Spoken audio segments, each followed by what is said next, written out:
Hey, so I've been having a few more conversations lately regarding case presentations, and if you're a user of the CS9600 or the CS8200 3D, then you know that you've got a CBCT that takes incredibly clear CBCT radiographs, great for diagnosis and treatment planning.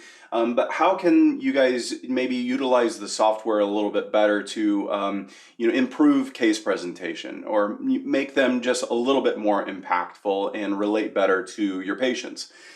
Here's a little trick. This particular scan this is a local scan that was taken for an airway application. The CBCT was taken with the CS9600. I've done some creative things in terms of, the software change in the 3D reconstruction background to white. I changed some settings in the 3D adjustments to kind of, outline the skin a little bit more and I cropped out the mandible to kind of highlight the airway there. And all of this is intended, it's not necessarily clinically relevant, but again, this is about creating impactful presentations that are easy for people to understand and can relate to a little bit better.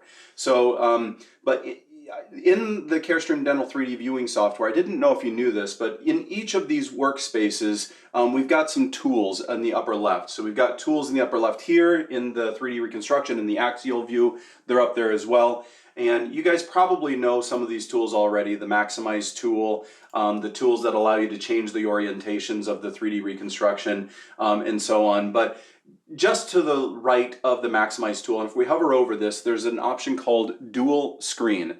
And that dual screen, if I hit that button, what that does is it takes this workspace and it completely splits it off from the 3D reconstruction or from the Carestream Dental 3D viewing software. For, if you've got, say, a consult room or an operatory that's got multiple screens, or maybe you've got a large screen like this in your consult room, you can take that and split that off and kind of, focus in on the areas that are important. And this is just one example. Maybe it's an implant case where you want to split off the transaxial views and show 5 slices of where that implant's going to be placed, showing the patient how that, implant might be perforating through the sinus or something like that, Again, this is just help the people to kind of understand their options a little bit more. So, but we can take, the rest of the 3D viewing software, snap it off to the side like this. Again, you can drag that off to a completely new screen. This will also allow you then to, change the tabs and maybe move over to the curved slicing tab and keep this the same as well up on the screen. A lot of different options here. Again, this is the dual screen option in each of the workspaces in the Carestream Dental 3D viewing software. Hope this